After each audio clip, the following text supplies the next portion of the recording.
Depuis que nous sommes petits, nous essayons d'attirer la faveur. On essaye d'attirer la faveur de nos parents, la faveur de nos amis, la faveur de nos professeurs et connaissant un peu Dieu, nous essayons d'attirer la faveur de Dieu. Et il y a un premier constat de base qu'il faut faire, c'est que le péché sépare et nous prive de la faveur de Dieu. Et c'est seulement à cause du sacrifice de Jésus à la croix que la faveur de Dieu nous est acquise. Parce qu'une fois que le pécheur s'est repenti et qu'il a reconnu que Jésus était son sauveur, il y a une grâce particulière qui lui est faite et la faveur de Dieu lui est acquise au travers du Fils bien-aimé de Dieu.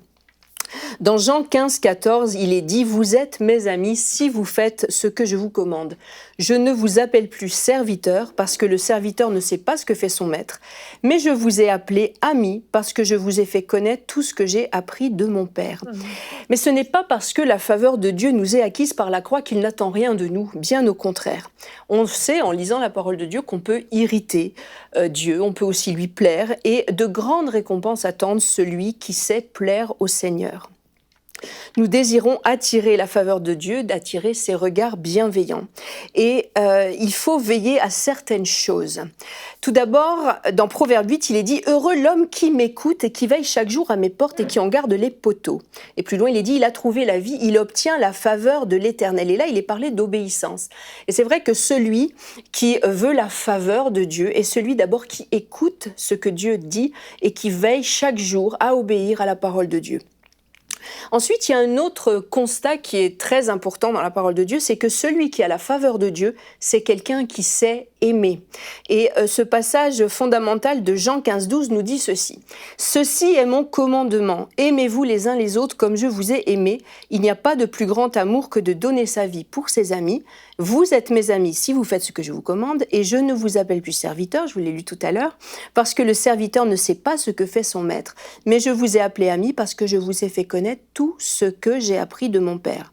Ce n'est pas vous qui m'avez choisi, mais moi qui vous ai choisi, et je vous ai établi. » Et il finit au verset 17 en disant « Ce que je vous commande, c'est de vous aimer les uns les autres. » Et Paul insiste lourdement aussi dans Colossiens 3,14. Après avoir énuméré tout ce qui est attendu du chrétien pour plaire à Dieu, il est dit « Mais par-dessus toutes ces choses, revêtez-vous de la charité. » Et dans d'autres versions, il est dit « amour, qui est le lien de la perfection. » Donc on voit que la faveur de Dieu nous est particulièrement acquise si on sait aimer. Et aussi, un autre point qui est important, à part aimer, c'est aussi de se sanctifier. Celui qui a la faveur de Dieu sait se sanctifier et s'y applique. Et encore, Paul aux Colossiens nous dit un peu plus loin, dans Colossiens 3,12, « Faites donc mourir les membres qui sont sur la terre, l'impudicité, l'impureté, les passions, les mauvais désirs et la cupidité qui est une idolâtrie. C'est à cause de ces choses que la colère de Dieu vient sur les fils de la rébellion. » Et il est dit un peu plus loin, « Mais maintenant renoncez à toutes ces choses, à la colère, à l'animosité, la méchanceté, la calomnie, etc. » Donc on voit que celui qui sait se sanctifier s'attire la faveur de Dieu. Et aussi, enfin, celui qui attire la faveur de Dieu, c'est celui qui est humble et qui sait le rester.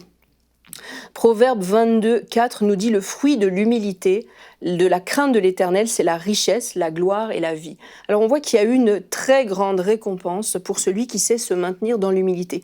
Donc en conclusion, je dirais que la recette infaillible pour attirer la faveur de Dieu, c'est déjà de connaître Jésus et d'en faire son sauveur. Et ensuite, c'est l'obéissance à la parole de Dieu, l'amour sincère, et le renoncement aux attitudes de péché qui irritent par-dessus tout l'Éternel et par-dessus tout l'humilité aussi qui nous garantit la richesse, la gloire et la vie.